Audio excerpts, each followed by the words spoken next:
పనికి మాలిందానివనో పనికి మాలినోడివనో తెలివి తక్కువ దద్దమ్మవనో నువ్వు ఏదో నిన్ను నలుగురు ఎన్ని రకాలుగా అనుకుంటారో నాకు తెలియదు. నీ ఇంటోళ్ళు బయటోళ్ళు ఆఖరికి నీ మనసులో నీకు కూడా నా అంత ఎదవలేడు, నా అంత పనికి మాలింది లేదు అని నిన్ను గూర్చి నువ్వు అనుకుంటుండవచ్చు, నాకు తెలియదు నువ్వేమనుకుంటున్నావు. ఈరోజు ఇన్ని మాటలు పడ్డ నిన్ను దేవుడు ప్రత్యేకించుకున్నాడు. ఏ నోళ్ళైతే నిన్ను అలా సణిగినాయో, గొణిగినాయో, తృణీకరించినాయో, దూషించినాయో, ఎగతాళి చేసినాయో అయ్యే నోళ్ళు నిన్ను ప్రశంసించేటట్టు నా దేవుడు చేస్తాడు. నా తమ్ముడు అది జరిగిద్ది. అరే నువ్వు వస్తా సోదరుడివిరా, నువ్వు ఎట్ట బతుకుతావరా అన్న నోళ్ళే నీ ద్వారా బ్రతికేటట్టు ఆయన చేస్తాడు.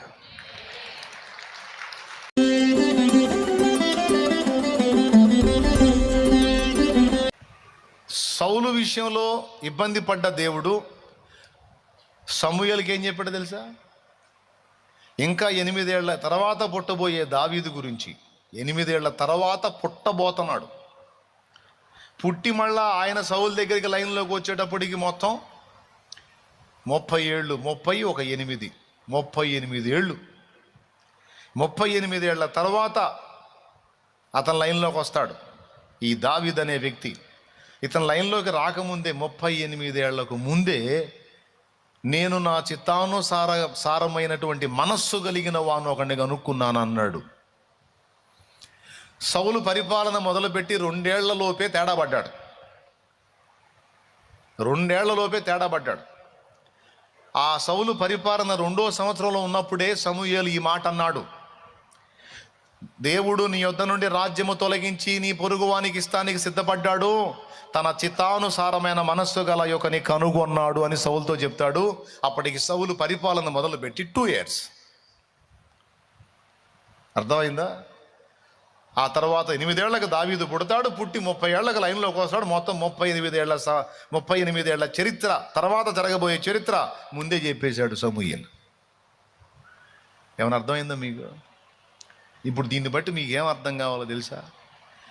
సన్నివేశాలు జరిగి గతించిపోయిన తర్వాత మన జ్ఞాపకాల్లో ఉంటాయి, జరుగుతుంటే కొంచెం అర్థమవుతుంటుంది, కానీ జరగబోతున్న చరిత్ర మనకు తెలియదు.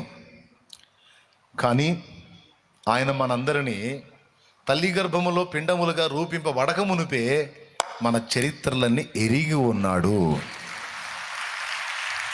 కొట్టో, గట్టి కొట్టో.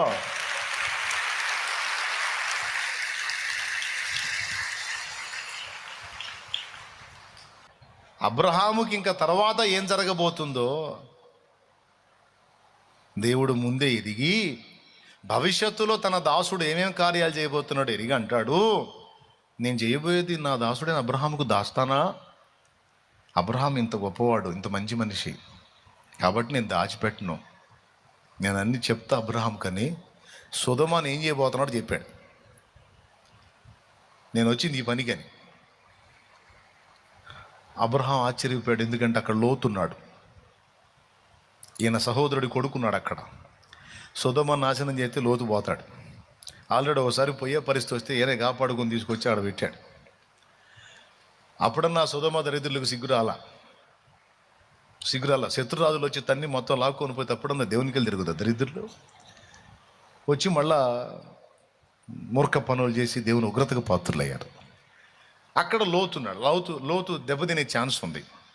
ఈయన అంటాడు, సొదొమ గొమొర్రాల పాపం విస్తారమైపోయింది, నా దగ్గరకు మొర వచ్చింది, ఆ మొర చొప్పున వాళ్ళు జరిగించలేదు చూసి ఫైనల్ చేసి, ఒకవేళ ఫైనల్ అయితే మొత్తాన్ని ఏమైనా చేసేద్దామని వచ్చాను, ఇట్లా చేయబోతున్నాను అబ్రహాం అని చెప్పాడు. సీక్రెట్ చెప్పాడు, ఏం చేయబోతున్నాడో చెప్పాడు, ఏ ప్రాంతాలని టార్గెట్ చేయబోతున్నాడో చెప్పాడు. దేవుని మనసు ఎలాంటిదంటే, ఆయనకు మనం అనుసంధానం అయ్యామనుకో, ఆయనకి దగ్గర అయ్యామనుకో, నాకే తొందర అనుకుంటే నాకన్నా తొందర ఆయనకి. స్తోత్రం. నేను కూడా దాచిపెట్టి నీకు చెప్పకూడదు అని చెబుతుంటా. ఆయన కూడా అంతే. ఆయన కొంచెం కనెక్ట్ అయ్యి కొంచెం దగ్గర అయ్యామంటే ఆయన చేయాలనుకుని అని చెబుతాడు. భూమి మీద ఎలాంటి విలయాలు రాబోతున్నాయో చెప్తాడు, ఏం జరగబోతుందో చెప్తాడు, నువ్వు ఎరిగిన వ్యక్తుల జీవితాలు ఏం జరగబోతుందో చెప్తాడు, నీ ఇంట్లో ఏం జరగబోతుందో చెప్తాడు. ఆయనకి నువ్వు ట్యూన్ అయితే చాలు, ఆయనకి నువ్వు కనెక్ట్ అయితే చాలు, అబ్రహాం లాగా నువ్వు ఆయనకి లింక్ అయితే చాలు, నీకు చెప్పకుండా దాచిపెట్టాడు. ఆయన మనసు అది. బిడ్డలారా గుర్తుపెట్టుకోండి, ఈరోజు మారని మీ కుటుంబ సభ్యులను గురించి కలత చెందవాకండి. కన్నీరు విడిచి ప్రార్థన చేయండి, కానీ ఆందోళన పడకండి. నా దేవుడు వాళ్ళని దర్శించిన నాడు నీకంటే బలంగా మారతారు, నీకంటే బాగా కనెక్ట్ అవుతారు దేవునికి. నువ్వు కూడా చేయనంత భక్తి వాళ్ళు చేస్తారు. నువ్వు ప్రస్తుతాన్ని చూసి ఆందోళన పడుతున్నావు, కానీ ఫ్యూచర్ని దృష్టిలో పెట్టుకొని ఆయన నడుస్తున్నాడు. ఖచ్చితంగా జరిగిద్ది అది. ఎంతమంది విశ్వసిస్తున్నారు? ఆమేన్. నీ నమ్మిక చొప్పునే జరుగునుగాక. ఆమేన్. అలాగున్న నీ విషయంలో కూడా దేవుడు చేయబోతున్న కార్యాలు నీకు తెలియవు, కానీ ఒకటి మాత్రం నిజం, సోదరుడా సోదరి, నీ భవిష్యత్తును దేవుడు ఎరుగున్నాడు. నువ్వు అడగటం కాదు, ఊహించటం కాదు, వీటన్నిటికంటే ఎక్కువైన కార్యములు నీ ద్వారా, నీ ఎడల, అలాగే నీ ద్వారా ఆయన చేస్తాడు. ఆయన చేయబోతున్నాడు. అది నువ్వు అనుభవిస్తావు. ప్రాక్టికల్గా అనుభవిస్తావు. నువ్వు నమ్ము, మనస్ఫూర్తిగా ఆమేనను. ఆమేన్. అంతే. ఎందుకంటే నువ్వు ఈరోజు మారు మనసు పొంది, రక్షణ పొంది, బాప్తిస్మం పొంది దేవుని బిడ్డవయ్యావు. అసలు ఇవన్నీ కాకముందే ఆయన నీతో వ్యవహరించాడు, నిన్ను వెంటాడాడు, ఈ కార్యం నీకు చూపించాడు. ఈరోజు ఒకప్పుడు అన్యుడిగా ఉన్న నువ్వు ఈరోజు నిత్య జీవానికి వారసురాలివి అయ్యావు, దేవుని కుమారుడివి, కుమార్తె అయ్యావు. ఇది నీకు వింత. ఒక్కసారి నీ గతాన్ని ఊహించుకో, గత జీవితాన్ని ఊహించుకొని ప్రస్తుతాన్ని చూడు. ఈ లైఫ్ని నువ్వు ఊహించావా? ఈ రక్షణానుభవం, ఈ బాప్తిస్మం పొంది, పాపాలు కడుక్కొని, పరిశుద్ధపరచబడి, జీవగ్రంథంలో పేరు సంపాదించుకొని, నిత్య జీవానికి వారసులను అవుతానని నువ్వు అనుకున్నావా? అనుకోలే. కానీ ఈరోజు చూస్తే, కొంచెం నీ గతాన్ని వెనక్కి తిరిగి చూసుకుంటే అసలు ఏం జరిగింది? ఈ వింతగా ఉంది నా జీవితం, భలే మలుపు తీసుకుంది అని ఈరోజు ఈ మలుపును బట్టి నువ్వు ఎంతో సంతోషపడుతున్నావు, ఎంతో ఆనందపడుతున్నావు. ఒకప్పుడు నువ్వు ఊహలో కూడా ఊహించని ఈ అనుభవం నువ్వు చూసి ఎలాగైతే సంబరపడుతున్నావో, భవిష్యత్తులో నా దేవుడు నీ ఎడల జరిగించబోయే ఆ కార్యాలను చూసి కూడా నువ్వు అంతకంటే ఎక్కువ ఆనందపడతావు. నమ్మితే మనస్ఫూర్తిగా స్తోత్రం చెప్పు అంతే, యేసునామంలో హల్లెలూయా. అదే జరుగునుగాక. సేవకులు కూడా, దైవజనులు కూడా చెప్తున్నా, అందరికీ పరిశుద్ధాత్మ ప్రేరణలోనే ఈ విషయాలు నేను మాట్లాడుతున్నా. నా దేవుడు ఆ కార్యాలు చేస్తాడు. ఆయన మన భవిష్యత్తు నెరిగున్న దేవుడు. ప్రస్తుతానికి బాగున్నావా? మంచిది. భవిష్యత్తులో ఇంకా బాగుండేటట్టు నా దేవుడు కార్యం చేస్తాడు. నువ్వు ఇప్పుడు దావీదు అనుకోలా, ఇశ్రాయేలుకు రాజు అవుతానని దావీదు ఏమన్నా కలగన్నాడా? కనీసం వాళ్ళ నాన్నకు కూడా నమ్మకం లేదు.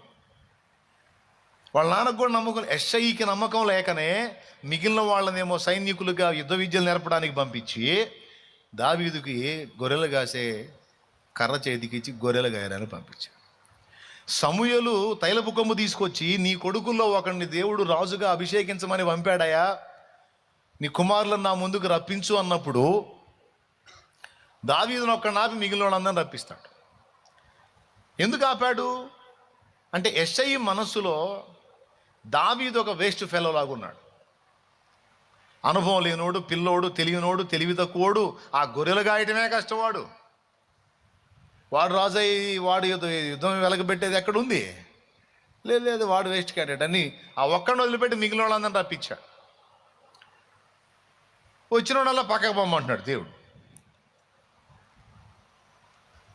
నేను చెప్తున్నాను, ఈరోజు నువ్వు తిట్లు తింటుండొచ్చు, తన్నులు తింటుండొచ్చు, దూషణ పాలవుతుండొచ్చు, నువ్వు పనికి మాలిందానివనో, పనికి మాలినోడివనో, తెలివి తక్కువ దద్దమ్మవనో, నువ్వు ఏదో నిన్ను నలుగురు ఎన్ని రకాలుగా అనుకుంటారో నాకు తెలియదు. నీ ఇంటోళ్ళు, బయటోళ్ళు, ఆఖరికి నీ మనసులో నీకు కూడా నా అంత ఎదవలేడు, నా అంత పనికి మాలింది లేదు అని నిన్ను గూర్చి నువ్వు అనుకుంటుండవచ్చు. నాకు తెలియదు నువ్వేమనుకుంటున్నావు. కానీ ఒకటి మాత్రం నిజం, దావీదు గురించి దావీదుకు నమ్మకం లేదు, వాళ్ళ అన్నోళ్ళకి నమ్మకం లేదు, వాళ్ళ నాన్నకి నమ్మకం లేదు, ఎవరికి లేదు. అందుకే మిగిలిన వాళ్ళందరూ రప్పించి దావీదు నాపాడు. విచిత్రం ఏంటంటే వీళ్ళందరూ వేస్ట్ గాడు లేదా వేస్ట్ సరుకు అని పడేసినటువంటి ఆ వ్యక్తిని దేవుడు కోరుకున్నాడు. ఈరోజు ఇన్ని మాటలు పడ్డ నిన్ను దేవుడు ప్రత్యేకించుకున్నాడు. ఏ నోళ్ళైతే నిన్ను అలా సణిగినాయో, గొణిగినాయో, తృణీకరించినాయో, దూషించినాయో, ఎగతాళి చేసినాయో, అయ్యే నోళ్ళు నిన్ను ప్రశంసించేటట్టు నా దేవుడు చేస్తాడు. పనికి మాలింది అనుకున్నా, ఆ పనికి మాలిందే దిక్కైంది నాయన ఇప్పుడు మాకు అనే పరిస్థితికి తెస్తాడు దేవుడు. పనికి మాలోడు అనుకున్నాను, ఆ పనికి మాలోడే దిక్కయ్యాడు ఇప్పుడు మాకు నాయన స్తోత్రం అనుకునేటట్టు చేస్తాడు ఆయన. నా తమ్ముడు అది జరిగిద్ది. అరే నువ్వు వస్తా సోదోడివిరా, నువ్వు ఎట్ట బతుకుతావరా అన్న నోళ్ళే నీ ద్వారా బ్రతికేటట్టు ఆయన చేస్తాడు. నువ్వు అనుకోవు, నీ వాళ్ళు అనుకోరు. దావీదు టైపే. మీరు అనుకుంటే ఎంత, అనుకోకపోతే ఎంత, నేను అనుకున్నా అది జరిగిద్ది అంటాడు ఆయన. చివరికి ఎంతమంది వస్తే అందరినీ పక్కకు పంపించాడు. సమూయేలుకి ఆశ్చర్యం, అరే ఒక్కొక్కడు కొలతలు చూస్తుంటే సూపర్గా ఉన్నారు, వీళ్ళందరినీ పంపిస్తున్నాడు, ఇంకెవరు ఉన్నారా? నీ కుమారులందరూ నా ఎదుటికి వచ్చారా, ఇంకెవరన్నా ఉన్నారంటే ఇంకనో కడసారి వాడు ఉన్నాడు, వాడు చిన్నోడు. అప్పివాయా బలేవాళ్ళలాగా ఉన్నాను. వాడు గొర్రెలు గాయటమే చేత కావట్లేదు వాడికి. వాడొక వేస్ట్ గాడు. వాడిన అరే పిలవండి రా వాడిని అంటే పిలవండి రా, వాడు ఇప్పుడు పిలిస్తే ఎప్పుడు కొత్తాడు వాడు, పిలవండి. చిన్న వయసు అమాయకంగా వస్తున్నాడు దావీదు. అలాంత దూరంలో ఉండగానే దైవజనుడితో దేవుడు మాట, అదిగో నేను కోరుకుని వాడు వచ్చుచున్నాడు, అతడే ఓ ఆ నూనె పోయిపోమన్నాడు. వాణిని నా కొరకు ఇశ్రాయేలు మీద రాజుగా ప్రతిష్ఠించి అభిషేకించమని పంపించాడు. నాయన ఈరోజు నీ మీద నూనె వచ్చేటట్టు చేశాడు ఆయన, అభిషేకం వచ్చేటట్టు చేశాడు. కోరుకున్నాడు నిన్ను. ఎంతోమందికి లేని భాగ్యం నీకు ఇచ్చాడు. అది కృప కదా. దైవజనుడు చెప్తున్నాను నేను. ఈరోజు ఇక్కడ కూర్చున్న వాళ్ళు మిమ్మల్ని భవిష్యత్తులో నా తండ్రి మళ్ళా సిద్ధపరచబోతున్నాడు మీలో. కొంతమందిని లేకపోతున్నాడు ఆయన పని కొరకు. ఊహకు మించిన కార్యము చేసి ఎంతమంది నమ్ముతున్నారు? 2 చేతులెత్తి స్తోత్రం చెప్పండి. ఆ దావీదుకు తోడై ఉన్న దేవుడే నీ దేవుడు, అదే దేవుడు నా దేవుడు. హల్లెలూయా. వేస్ట్ గాళ్ళు అనిపించుకున్న వాళ్ళని తీసుకొచ్చి నిలబెడతాడు. అదే ఆ ఛాలెంజ్లో తీసుకుంటాడు దేవుడు. ఇప్పుడు ఆల్రెడీ మీకు అందరికి ఆ టైటిల్ వచ్చిందా? అయితే ఇంకేం లైన్లో ఉన్నారు మీరు. ఇది మొదటి సంగతి. మన భవిష్యత్తును ఎరిగిన దేవుడు మన ఎడల ఆయన జరిగించబోయేటువంటి కార్యాలు నీకు తెలియదు, నాకు తెలియదు, మన వారికి తెలియదు, కానీ ఆయనకు తెలుసు. అందుకే అది దృష్టిలో పెట్టుకొని ఇప్పుడు మనతో ఆయన వ్యవహరిస్తున్నాడు, మనతో నడిపిస్తున్నాడు.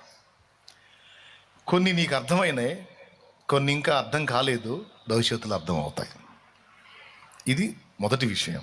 ఆయన మన భవిష్యత్తును ఎరిగినవాడు. అబ్రహాముకి ఇంకా పిల్లలు పుట్టకముందే అబ్రహాం పిల్లలకి ఏం ఆజ్ఞాపిస్తాడో తెలుసుకొని ఎప్పుడో భవిష్యత్తులో అబ్రహాం చేయబోయే కార్యాలను గురించి సంతోషించి ఇప్పుడే ఆ రహస్యాలన్నీ ఓపెన్ చేసేసాడు. అబ్రహాం నిజంగా ఆ పని చేసినప్పుడు కదా దేవుడు అబ్రహాంకి అన్ని బయలుపరచాల్సింది. కానీ ఎప్పుడో భవిష్యత్తులో ఆయన చేయబోయే కార్యాన్ని దృష్టిలో పెట్టుకొని ప్రస్తుతాన్ని ఆయనకి దీవిస్తున్నాడు, ప్రస్తుతాన్ని దీవెనకరంగా మారుస్తున్నాడు. ఇది మొదటి సంగతి నీకు అర్థం కావాలి. అర్థమైందా? ఎప్పుడో పుడతారు, ఎప్పుడో ఆయన వాళ్ళకి ఆజ్ఞాపిస్తాడు, అది ఎప్పుడో భవిష్యత్తులో జరగబోదు.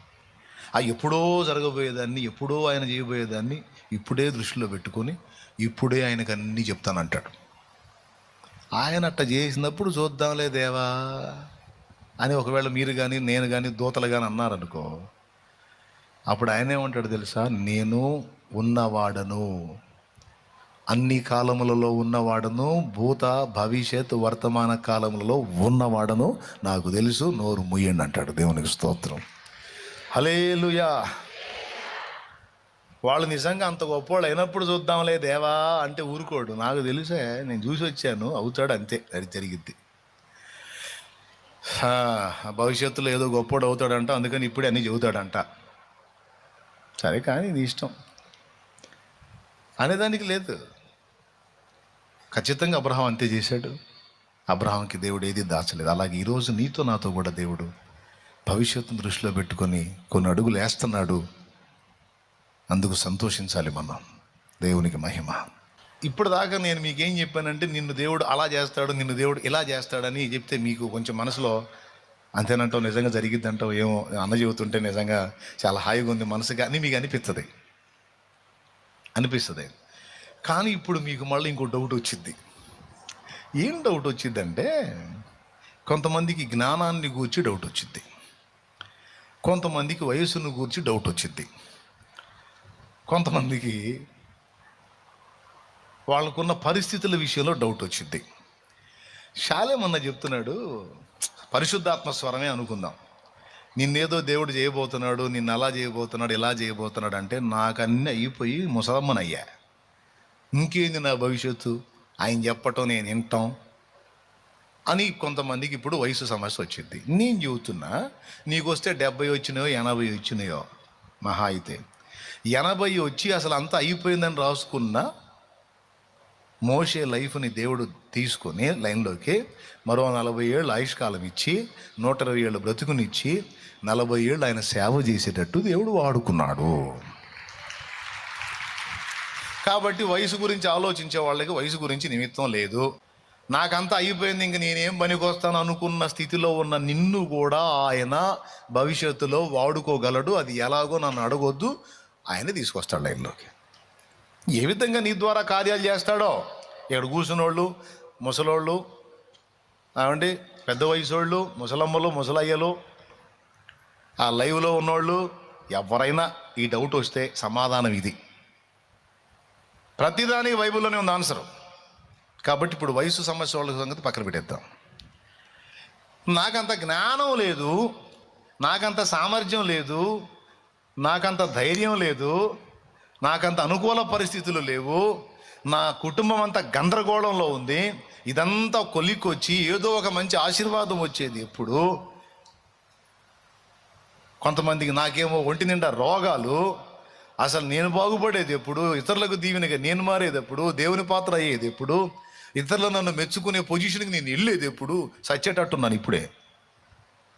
ఇట్లా రకరకాల డౌట్లు పెట్టుకొని ఉంటారు. ఇప్పుడు నేను చెప్పిన ఖచ్చితంగా మీలో కొంతమందికి వచ్చి ఉంటాయి. ఒక్క మాట, అసలు మనకి ఎన్ని రోజులు జీవితం ఇచ్చాడో, మన ద్వారా ఏమేం చేయాలనుకున్నాడో అన్నీ దేవునికి తెలుసు. వీటితో పాటు అసలు మనకి ఏమేమి శక్తులు ఇచ్చాడో, మనకి ఎలాంటి పవర్స్ ఇచ్చాడో కూడా మనకు తెలియదు, మన చుట్టూ ఉన్న వాళ్ళకి తెలియదు, ఆయనకు తెలుసు. ఇది రెండో సంగతి. మన భవిష్యత్ ఏమవుతుందో దేవునికి తెలుసు. రెండవది, మనకి దేవుడిచ్చినటువంటి పవర్స్ ఏవైతే ఉన్నాయో అవి నీకు తెలియదు, నాకు తెలియదు, ఆయనకు తెలుసు. అందుకే లోకం మొత్తం వెధవా అని నిన్నంటే దేవుడు లాగి తంతాడు. ఎవడురా దరిద్రుడా వెధవా అంటావు, వెధవలా చేశానంట్రా, వెధవలా చేశానా నేను, వెధవలు చేసేవాళ్ళ కనపడుతున్నాను నేను, పనికి మనలోడా.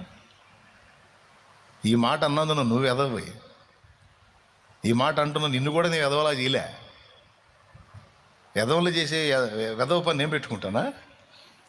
నేను సృష్టించిన ప్రతి ఒక్కడికి నేను ఇచ్చిన శక్తులు వాడికి ఉంటాయి. కాకపోతే అవి సంబంధిత సమయం వచ్చిందాకా వానికి బయలుపరచబడవు. అర్థమైందా? ఆ సమయం వచ్చినప్పుడు వాళ్ళు అవి మేలుకునేటట్టు నేను చేస్తాను, అవి లైన్లోకి వస్తాయి. వాడు కూడా ఆశ్చర్యపోయే విధంగా వాడిని వాడుకుంటా అంటాడు దేవుడు తన బిడ్డ విషయంలో. ఆయన స్పందన అది. దీనికి మీకు బైబిల్లో నిరూపణ. మిథ్యానీయులు ఇశ్రాయేలీయుల్ని ఒక ఆట ఆడుకుంటున్న రోజులై. ఈ మిద్యానీయులు ఇశ్రాయేలు ఒక ఆట ఆడుకుంటున్న రోజులై. అలాంటి రోజుల్లో ఇశ్రాయేలీయుల పరిస్థితి ఎంత దారుణంగా అయిపోయిందంటే పబ్లిక్గా పనులు కూడా చేసుకోలేని పరిస్థితికి వచ్చారు. వాళ్ళు పబ్లిక్గా పనులు కూడా చేసుకోలేని పరిస్థితికి వచ్చారు. దాగి దాగి దాగి దాగి బతకాల్సి వచ్చింది ఆ మిద్యానీయుల దెబ్బకి ఇశ్రాయేలీయులు. ఆ టైంలో ఉన్నవాడు గిద్యోను. గానుగ చాటున గోధుమల్ని దొళ్ళగొట్టుకుంటుంటే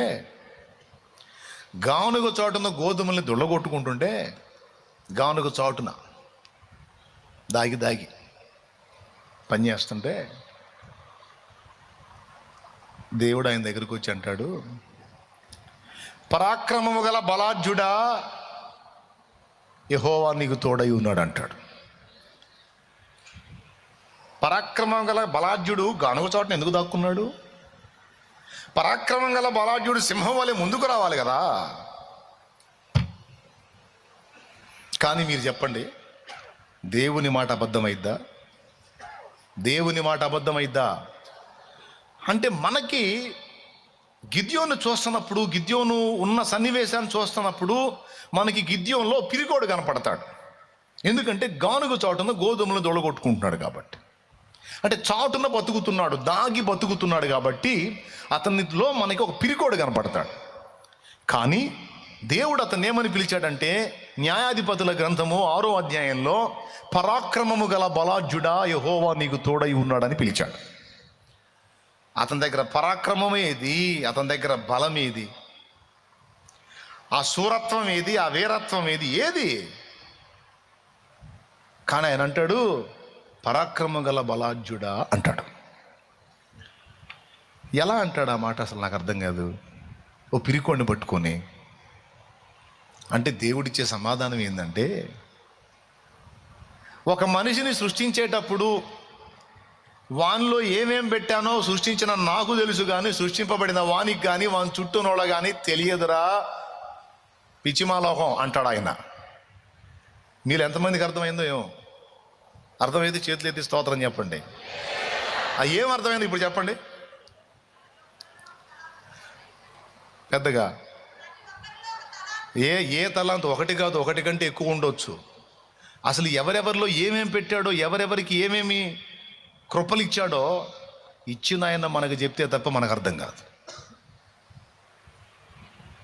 మనకేమో గిద్యంలో పిరికోడు కనపడుతున్నాడు, కానీ దేవుడు వచ్చి అంటాడు పరాక్రమం గల బలాఢ్యుడా అంటాడంటే గిద్యంలో పరాక్రమము బలము రెండు దేవుడు ఉంచి ఉన్నాడు. ఆ సంగతి గిద్యోను కూడా తెలియదు. కానీ మీరు గమనించండి, గిద్యోను పిరికోడని మనం అనుకున్నాం, నాలో పిరిగితనం ఉందని గిద్యోను కూడా అనుకున్నాడు. కానీ పరాక్రమము బలము రెండు ఉన్నాయని దేవుడు అంటాడు. చివరికి ఏది జరిగిందో మీరు చెప్పండి. దేవుడు అన్నదే జరిగింది.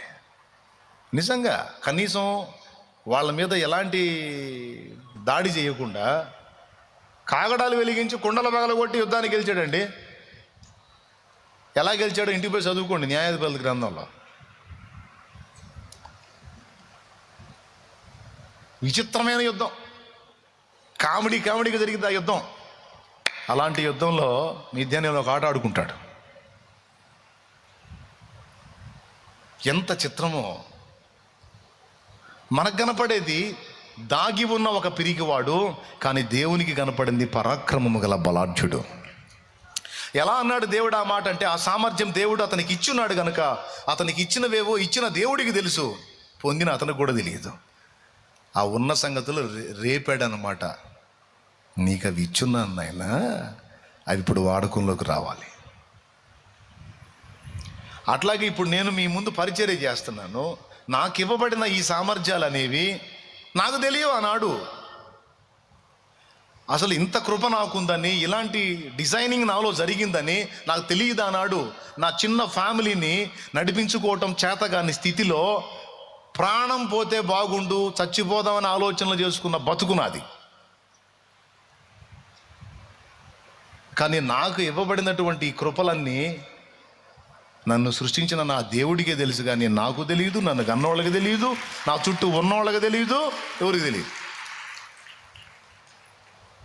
కానీ ఆయనకు తెలుసు. ఎందుకంటే ఈ శాల్తీని రెడీ చేసింది ఆయన కదా. ఎవరండి ఈ శాల్తీని రెడీ చేసింది? నా తల్లిదండ్రులు అని మీరు అంటారేమో. అబ్బే, అసలు వాళ్ళు నన్ను కావాలనుకుని కన్న వ్యవహారం కాదు, వద్దనుకుంటే పుట్టినోడిని నేను. స్తోత్రం. 7 కంది, 7 కందంటావా మా అమ్మ. పిల్లలు లేకనా నేను ఉన్న సైన్యం చాలదు. కరువు రోజులు, కష్టాల రోజుల్లో వాళ్ళకి ఫుడ్ పెట్టడమే కష్టమైంది, ఇంక నేను ఒకడిని ఎందుకు? మనం 8వ శాల్తీ. ఫస్ట్ కొడుకు ఫస్ట్ కూతురు అనుకోండి, ఇష్టపడి కన్నారు అనుకోవచ్చు. ఈ లాస్ట్లో కన్నాడు వేస్ట్ సరుకు ఇది. ఇక ఆపరేషన్ చేయించుకొని రిక్షా బండి కూడా ఎక్కిందంట మా అమ్మ. పెద్దోళ్ళు చెప్పారమ్మా, 5 ఆడపిల్లల తర్వాత ఒక్క మగబిడ్డ పుట్టాడు, ఒకడేమో అపహరణకు గురయ్యాడు, ఇంకొకడు పుడతాడేమోనమ్మా అని వాళ్ళు అలా అంటే ఎక్కినాం దిగిందంట. ఆ రిక్షా దిగింది, మన భూమి మీదకి దిగాం. దేవునికి స్తోత్రం, హల్లెలూయా. ఇష్టపడి మురిపెంతో ముద్దులతో కన్నది అనుకున్న స్థితి. కానీ నేననేవాడిని ఒకడిని ఉనికిలోకి రావటం నా తల్లిదండ్రుల చిత్తంలో లేదు, కానీ నా సృష్టికర్త అయిన దేవుని చిత్తంలో ఉంది. ఈరోజు నీ గురించి కూడా నువ్వు అదే ఆలోచన చేయి. నీకు ఇవ్వబడిన కృపలు ఇప్పుడు నీకు అర్థం కాకపోవచ్చు, కానీ భవిష్యత్తులో నీకు అర్థమవుతాయి. అర్థమైనాడు నీ మైండ్ బ్లోయింగ్ అనుకో పక్క. అన్నీ మీకు బైబిల్లో చూపిస్తాను, నా లైఫ్లో చూపిస్తాను. 2 రకాలుగా మీకు ఆధారాలు చూపించి మాట్లాడుతున్నాను. నేనేదో కల్పితాలు మాట్లాడటల్లా. ఎంతమందికి అర్థమైంది? అది మనకివ్వబడిన కృపలేంటో, మనకిచ్చిన సామర్థ్యాలు ఏంటో, మనల్ని ఎలా డిజైన్ చేశాడో ఆ నిర్మించినటువంటి ఆయనకు తెలుసు, మనకు తెలియదు. ఆ సమయం వచ్చిందాకా, ఆ సన్నివేశంలోకి వచ్చిందాకా, మనలో దాచబడినవి ఆయన మళ్ళా రేపిందాకా, మనకు చూపిందాకా మనకు అర్థం కాదు. ఒక సమయం వచ్చింది, పరాక్రమం గల బలాఢ్యుడా అంటాడు, బలాఢ్యురాలా అంటాడు, సేవకురాలా అంటాడు, సేవకుడు అంటాడా, నీవు నా దాసుడివి ఉపేక్షింపక నిన్ను ఏర్పరచుకున్నాను అంటాడు. నీవు నా దాసురాలివి, నువ్వు నా పని చేయాలి, ఆ కృపలు నీకు ఇచ్చిన లే నడు పా అంటాడు. నువ్వు పరిగెత్తాల్సి వచ్చింది.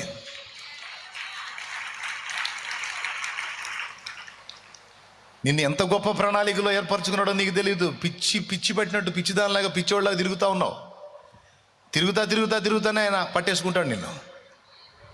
అడిగి తిరుగుతున్నా నీ పిచ్చి పెట్టినట్టు రా పనుందిరా నీతో లాక్కొస్తాడు. దేవునికి స్తోత్రం కలుగును గాక, హల్లెలూయా.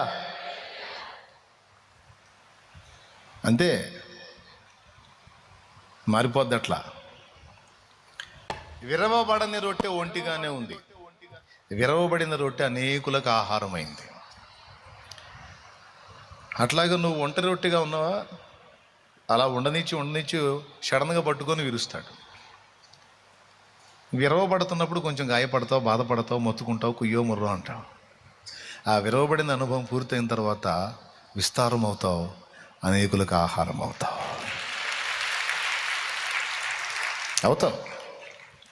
చేస్తాడుగా. అత్తరు బుడ్డి పగలగొట్టక మునుపు ఏ స్మెల్ లేదు. మరి అత్తరు బుడ్డి పగలగొట్టింది, గదంతా పరిమళంతో నిండింది. అలాగూ నిన్ను పగలగొట్టక మునుపు నీ నుండి ఏ పరిమళం బయటికి రాదు. ఏదో టైం చూసి కొడతాడు, గది నిండా పరిమళ సువాసన వెదజల్లినట్టు నీ సాక్ష్యం పరిమళిస్తుంది. విరవబడినప్పుడే విస్తారం అవుతావు, పగలగొట్టబడినప్పుడే పరిమళిస్తావు. ఆ పని దేవుడు తీసుకుంటాడుగా.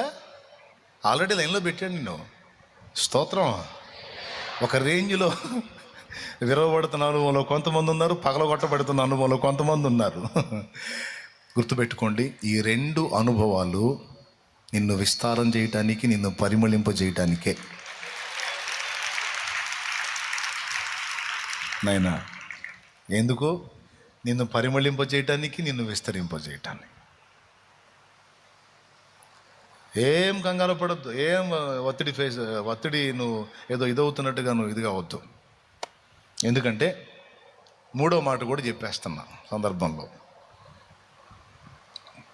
నీ భవిష్యత్తును ఎరుగున్న దేవుడు, నీకు ఇచ్చిన టాలెంట్స్, తలాంతులు ఏమి ఇచ్చాడో ఆయన ముందే ఎరుగున్న దేవుడు. దీంతోపాటు నువ్వు విరగొట్టబడిన అనుభవం, పగలగొట్టబడిన అనుభవాలని మాట్లాడినప్పుడు శ్రమలే గుర్తొస్తాయి నీకు. విరగొట్టబడటము, పగలగొట్టబడటం అనే రెండు శ్రమానుభవానికి గుర్తు అనుకోండి. ఆ శ్రమానుభవాన్ని నీకు నాకు మనకి రప్పించేటప్పుడు మనం ఏ స్థాయిలో భరించగలమో అది కూడా ఎరుగున్నాడు ఆయన. అంటే నీ కెపాసిటీ ఎరుగున్నాడు ఆయన. కొంతమంది అంటారు తట్టుకోలేకపోతున్నాను అన్నయ్య అంటారు. నేను నవ్వుకుంటాను. తట్టుకోలేనన్ని నీ మీదికి రప్పించేదానికి ఆయన అన్యాయస్తుడు కాదు, ఆయన అజ్ఞాని కాదు, తెలియనోడు కాదు. తట్టుకోలేకపోతున్నాను డైలాగ్ వాడుతున్నావు కానీ ఇంకా అన్నైనా తట్టుకునే దమ్ము నీకు ఇచ్చాడు దేవుడు, నాకు ఇచ్చాడు దేవుడు. మనం ఏదో ఒక డైలాగ్ అలా అంటాం, తట్టుకోలేకపోతున్నాను, ఏం కాదు. నిద్రలో కూడా అనుకోవద్దు నువ్వు తట్టుకోలేనని నీకు ఇవ్వడం. నేను చెప్పానా? 1 కొరింథీ పత్రిక 10వ అధ్యాయము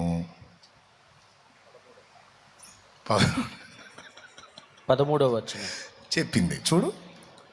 సాధారణముగా మనుషులకు కలుగు శోధన తప్ప మరి ఏదియూ మీకు సంభవింపలేదు. దేవుడు నమ్మదగిన వాడు, మీరు సహింపగలిగినంత కంటే ఎక్కువగా ఆయన మిమ్మను శోధింపబడనీయడు. అంతేకాదు, సహింపగలుగుటకు ఆయన శోధనతో కూడా తప్పించుకుని మార్గమును కలుగజేయడు. అది అంటే మీరు సహింపగలిగినంత కంటే ఎక్కువగా ఆయన మిమ్మల్ని శోధింపబడనీయడు. నువ్వు టెన్షన్ పడద్దు, ఏదో నీకు ఎక్కువ అవుతుందని ఎక్కువ కానీయుడు. ఎంతవరకు అవసరమో, ఎంతవరకు తట్టుకునే శక్తి నీకుందో ఆ లోపే అనుమతిస్తాడు, కానీ అంతకు మించి రానీడు. అంటే టోటల్గా వచ్చేది ఖాయం అంటావు. అంటే ముందు చెప్పే కదా, పగలగొట్టబడకపోతే పరిమళం రాదు, విరగొట్టబడకపోతే విరవబడిన అనుభవం రాదు. విస్తారం కామని ఆశయం, విస్తారం కావాలని ఆశయమో పరిమళించాలని. మరి నేను జోక్యం చేసుకుంటానంటే వద్దు ఆయన తట్టుకోలేకపోతున్నా అంటావు. ఎట్లా నువ్వు అంటాడు ఆయన. ఇప్పుడు చెప్పండి, అవి రెండు జరగాలంటే ఈ అనుభవం రావాలిగా. దావీదు ఊరక రాజయ్యాడా?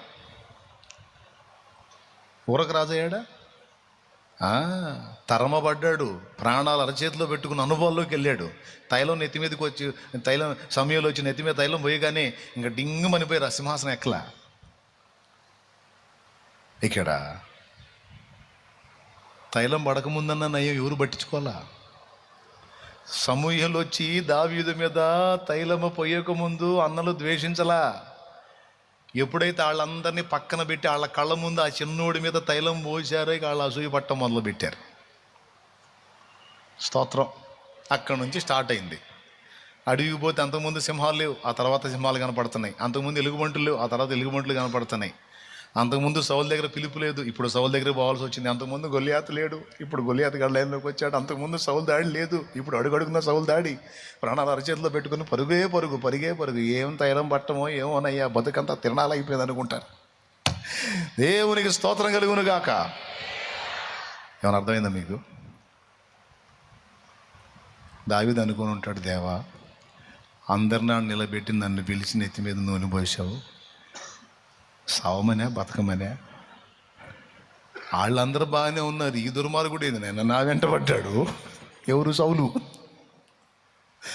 వాళ్ళందరిని వదిలిపెట్టి నా వెంట పడ్డాడు ఏంది నాయన అంటే దేవుడు అంటాడు, నేను నిన్నే రాజుగా చేయాలనుకున్నా. రాజుగా చేయాలంటే సింహాసనం ఎక్కించాలి, అడవుల్లో పెట్టి తిప్పుతున్నా ఇది నాయన.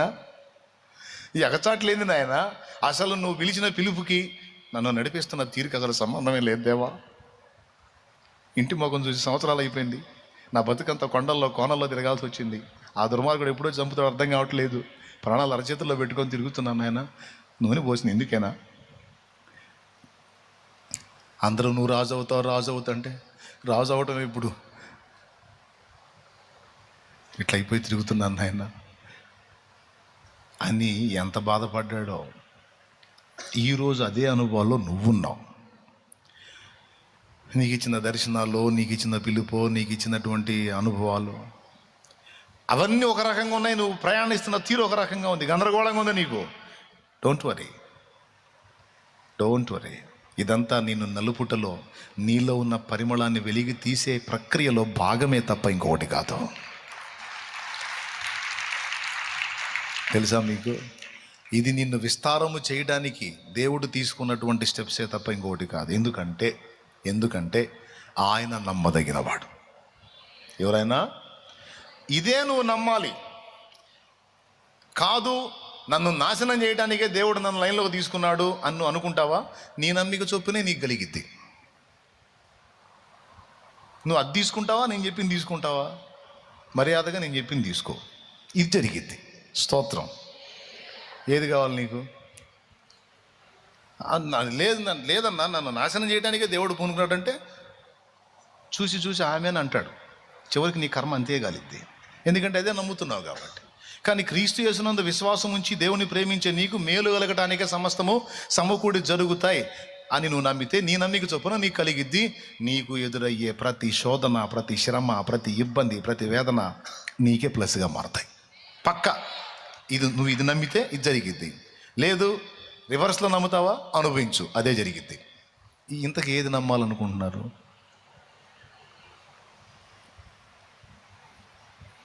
ఏది నమ్మదలుచుకోలేదా? మీకేమర్థమైంది చెప్పండి అమ్మో. ఏమర్థమైంది? దేవుడు నిన్ను పిలిచిన దేవుడు నమ్మదగినవాడు, శోధనలో నిన్ను విడిచిపెట్టిపోడు, కంటి పాపల తోడుండి నిన్ను కాచుకుంటాడు, కన్న తండ్రిలా తోడుండి నిన్ను ఆదుకుంటాడు. నమ్ము ఇష్టమా, ఇది సత్యం, వీడబోకుమా విశ్వాసం. ఈ పాటలు బాగానే పాడుతున్నావు, ఇక్కడ బతికేటట్టు కనపట్టాలా. నీందు ఆశలు తీరతాయంట, నిరాశలు కావంట, అసలు బతికేటట్టు పోయేటట్టు ఉన్నావు అని మీలో కొంతమంది ఆత్మ ఘోషిస్తుందని నాకు తెలుసు. అయినా సరే మళ్ళీ చెబుతున్నాను, అంత తేలిగ్గా నువ్వు పోవు.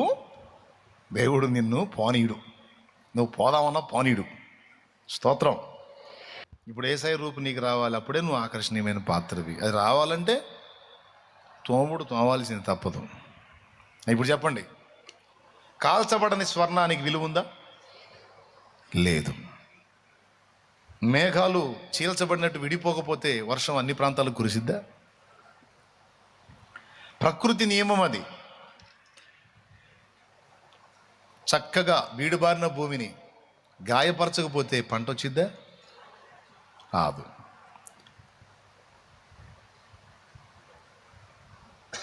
బండశిల కొట్టి కొట్టి కొట్టి కొట్టి కొట్టి చక్కగా పోతే సుందరమైన శిల్పం కాదు. అలాగే పగలగొట్టబడిన బుడ్డిలో పరిమళం వెలికి రాదు. అలాగే విరవబడని రొట్టె విస్తారం కాదు. బిడ్డ, నా దేవుడు నీ జీవితంలోకి, నా జీవితంలోనికి, మన జీవితంలోకి అనుమతించి మీరు చూస్తూ ఉన్నారు. సమస్యలు, ఇబ్బందులు, నిందలు, అవమానాలు, దూషణలు, ద్వేషాలు ఎదుర్కోవటం మీరే కాదు, నేను కూడా మీకంటే ఎన్నో రెట్లు ఎక్కువ నేను ఫేస్ చేస్తా. ఇప్పుడు కాదు, సంవత్సరాలుగా నేను అనుభవాల్లో నుంచే వస్తున్నాను. నాదేం దాచబడిన జీవితం కాదే, పబ్లిక్ లైఫ్, బాహాటంగా ఉన్న లైఫ్ నాదే. కానీ నేను ఒకటి ఎరుగుదును, ఎన్ని వచ్చినా నేను అనుభవాల్లో నుంచే వస్తున్నాను. నాదేం దాచబడిన జీవితం కాదే, పబ్లిక్ లైఫ్, బాహాటంగా ఉన్న లైఫ్ నాదే. కానీ నేను ఒకటి ఎరుగుదును, ఎన్ని వచ్చినా అది నన్ను విస్తరింపజేసే దానిలో భాగమే, నన్ను పరిమళింపజేసే దానిలో భాగమే. అంతే తప్ప నా మీదే పగబట్టి ప్రతీకార చర్య తీసుకునేవాడు కాదు. నా శత్రువు కాదు ఆయన, మా నాయన. ఎవరైనా నా డాడీ, నన్ను పిచ్చిగా ప్రేమించే నా తండ్రి, నా కోసం చచ్చిపోయేంత తను అప్పగించుకున్న నా బంగారు తండ్రి. ఆయన నా శత్రువా? నాకేమన్నా, నా మీద ఏమన్నా పగబట్టాడా? మరి ఎందుకు కొన్ని అనుభవాలు, కొన్ని ప్రతికూలతలు, కొన్ని దారుణమైనటువంటి వేదనామయమైన పరిస్థితి. ఎందుకు అంటే ఆయన నాకు అవసరం, ఆయన నాకు అవసరం. నా పరిమళాన్ని వెదజల్లడానికి కావచ్చు, నన్ను ఇంకా విస్తారంగా అనేకులకు ఆహారం చేయడానికి కావచ్చు. ఇప్పుడు నీకు నష్టాలుగా, కష్టాలుగా, ఇబ్బందులుగా కనపడతాయి కానీ, కొంచెం నిన్ను గాయపరిచినట్టు కనపడతాయి కానీ, ఇవన్నీ నీ భవిష్యత్తు గేయాలకు మూలాలు అవుతాయి. నీ భవిష్యత్తు గేయాలు వస్తాయి నీలోంచి, గేయాలు. ఆ గేయాలకి ఇవి మూలాలు అవుతాయి.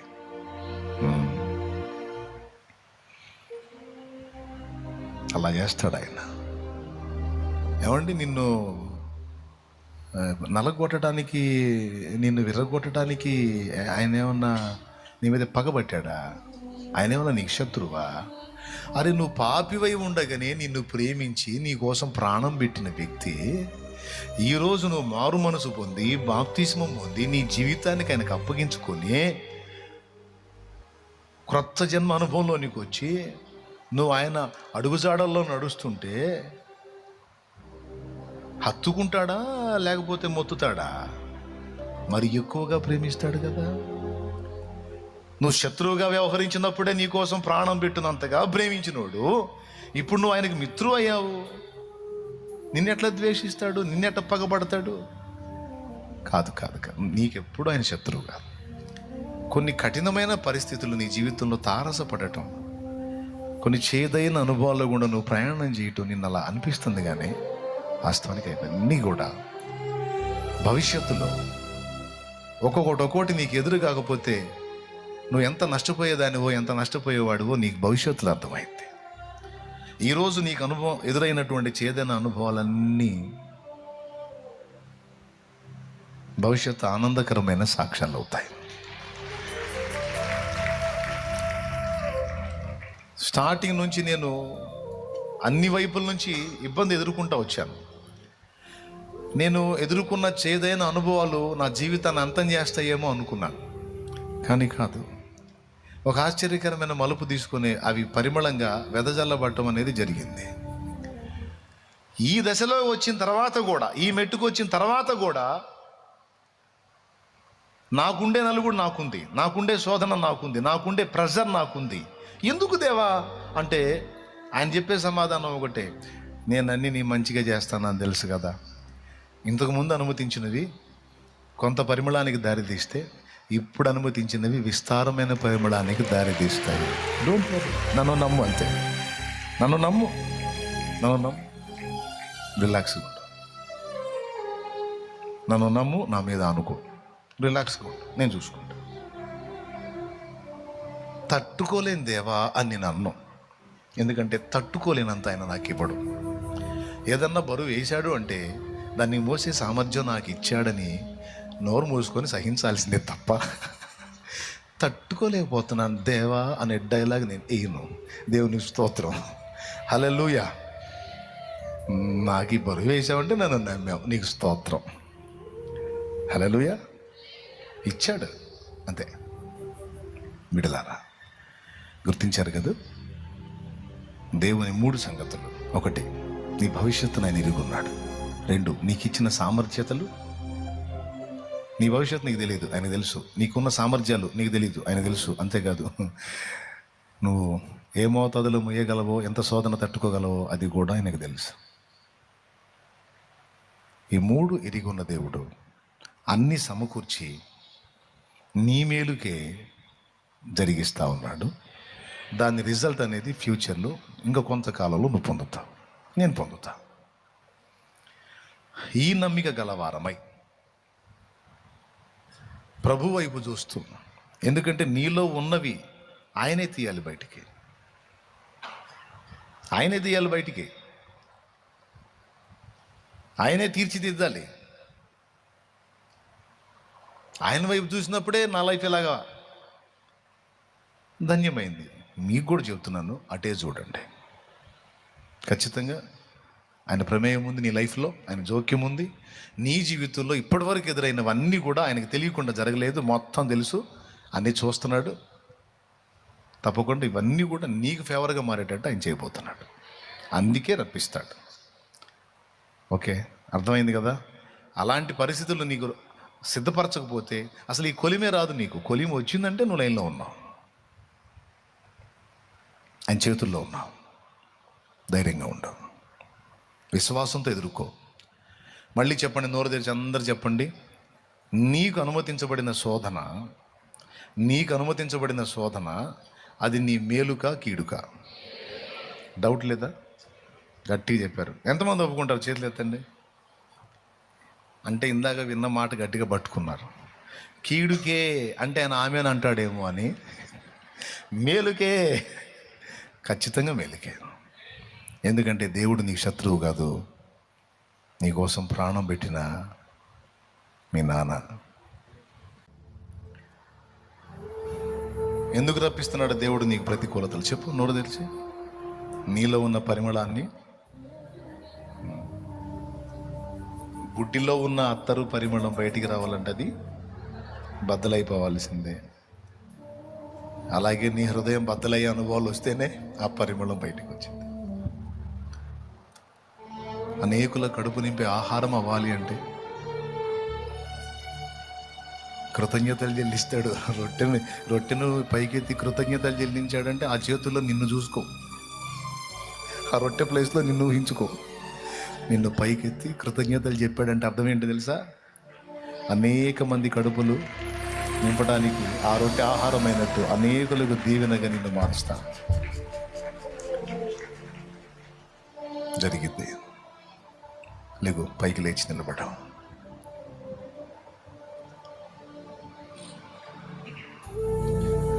ప్రస్తుతం ఎదురవుతున్న ప్రతికూలతల్ని బట్టి కృంగిపోవద్దు. అవసరమును బట్టి కొంచెము కాలము నీకు శ్రమ కలుగుతుందన్నాడు. పేతురు రాసిన మొదటి పత్రిక 1వ అధ్యాయం 6వ వచనంలో అవసరమును బట్టి కొన్ని శ్రమలు మీకు కలుగుతున్నాయి, కానీ అమూల్యమైన మీ విశ్వాసము అగ్ని పరీక్షకు నిలిచి ప్రభువు ప్రత్యక్షమైనప్పుడు మెప్పు, మహిమ, ఘనత పొందడానికి అది కారణమైంది. ఈరోజు నీ జీవితానికి, నా జీవితానికి అనుమతించబడేటువంటి ఈ శోధనలు 2 ప్రయోజనాలు మనకు తెస్తాయి బిడ్డలారా. ఒకటి ఇక్కడ మనం విస్తారంగా ఫలించడానికి అది కారణమైంది. రెండవది అక్కడ కూడా బహుమానం ఉంటుంది. నా నిమిత్తం జనులు మిమ్మల్ని నిందించి దూషించి మీ మీద అబద్ధముగా చెడ్డ మాటలెల్లా పలుకున్నప్పుడు మీరు ధన్యులు. మీరు సంతోషించి ఆనందించండి, గంతులు వేయండి, మీ ఫలము పరలోకమందు అధికమగును అన్నాడు. అంటే ఇక్కడ మరియు అక్కడ బహుళ ప్రయోజనం ఉంది మనకు అనుమతించే వాటి వెనక. కాబట్టి మీరు ఫేస్ చేస్తున్న పరిస్థితుల్లో కలత చెందకుండా, కృంగిపోకుండా ధైర్యంగా ముందుకు సాగండి. దేవుడు నీకు తోడుగా ఉన్నాడు. ఆయన పొరపాటును కూడా నిన్ను వదిలిపెట్టాడు. ఆయనకి తెలియకుండా నీ లైఫ్లో ఏది జరగదు. జరిగినవన్నీ నువ్వు తట్టుకోగలవు అని ఎరిగి నీకు అనుమతించాడు. తట్టుకుంటావు, గెలుస్తావు, పరిమళిస్తావు. ఇదే జరుగుతుంది. అన్నీ నీకే ఫేవర్గా మారుతాయి, అన్నీ నీకే అనుకూలంగా మారుతాయి, అన్నీ నీకే టర్నింగ్ పాయింట్స్ అవుతాయి. అన్నీ నీ తలను ఎత్తడానికి నా దేవుడు వాడుకున్న సాధనాలు అవుతాయి. సమస్తము ఆయనకు సేవ చేసినట్టు నీకు సేవ చేస్తాయి. అది జరిగిద్ది. నమ్మి కృతజ్ఞతలు చెప్పు. థ్యాంక్ యూ లార్డ్, నాతో స్ట్రైట్గా ఈ ఆల్ నైట్లో నన్ను దర్శించినందుకు నీకు వందనాలు, నన్ను సంధించినందుకు స్తోత్రం, నా హృదయ రహస్యములు ఎరిగి నాతో మాట్లాడినందుకు నీ కృతజ్ఞతాస్తుతులు. హల్లెలూయా, హల్లెలూయా, హల్లెలూయా. అందరం చెప్దాం, స్తోత్రాలు చెప్దాం, నిండు మనసుతో కృతజ్ఞతలు చెప్దాం. పరిశుద్ధాత్మ దేవునికి, మనల్ని ధైర్యపరిచిన దేవునికి, మన భవిష్యత్తు నెరుగున్నానని మనకు మాట ఇచ్చిన దేవునికి, నీకు ఇచ్చిన సామర్థ్యాలు నీలో ఉన్నాయి. నిద్రాణమైన నేను మేలుకొల్పుతాను. నీకేమి ఇచ్చానో నీకు తెలియదు, నీకు ఎంత కృపనిచ్చానో నీకు తెలియదు, నాకు తెలిసి ఇచ్చిన వాడికి వాటన్నిటిని నేను వినియోగంలో పెడతానని నాతో మాట్లాడిన దేవా నీకు స్తోత్రము, స్తోత్రము, స్తోత్రము, స్తోత్రము. వయస్సు నిమిత్తము లేదు, జ్ఞానము నిమిత్తము లేదు, పరిస్థితుల నిమిత్తము లేదు, అన్నిటిని అధిగమించి నిన్ను నేను పరిమళింపజేస్తానని నాతో మాట్లాడిన దేవా నీకు స్తోత్రము స్తోత్రము స్తోత్రము స్తోత్రము సంతోషంగా అప్పగించుకుంటున్నాం ప్రభువా. విరువునైనా మమ్మల్ని విరువునైనా మమ్మల్ని పగలగొట్టునైనా మమ్మల్ని పగలగొట్టు, చెక్కునైనా మమ్మల్ని చెక్కు, కాల్చునైనా నీ అగ్ని చేత కాల్చి శుద్ధ సువర్ణముగా మార్చు. నీకు స్తోత్రము స్తోత్రము స్తోత్రము స్తోత్రము స్తోత్రము స్తోత్రం. హల్లెలూయా హల్లెలూయా హల్లెలూయా హల్లెలూయా హల్లెలూయా. ముక్కు సూటిగా మాట్లాడినందుకు, చాలా వివరణాత్మకంగా తెలియజేసినందుకు కృతజ్ఞతలు చెల్లిస్తా ఉన్నా.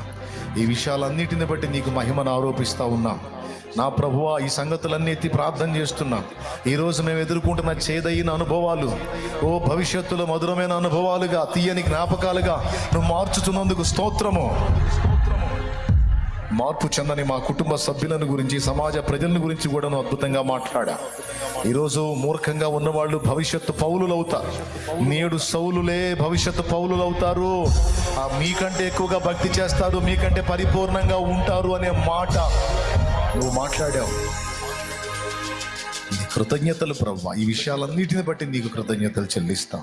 హృదయ రచనలు పసిగట్టగలిగిన దేవా నాయనా, ఏనాడో మమ్మల్ని చేతబట్టావు, నడిపిస్తున్నావు. అంతవరకు నువ్వు ప్రేమించే గొర్రెలను వదిలిపెట్టావు నాయన. నీ కృతజ్ఞతలు చెల్లిస్తూ ఈ మాటలన్నిటిని బట్టి నేను మహింపరుస్తూ యేసునామంలో ప్రార్థించి నిన్ను కృతజ్ఞతలతో మహింపరుచుకుంటున్నాం తండ్రి. ఆమేన్.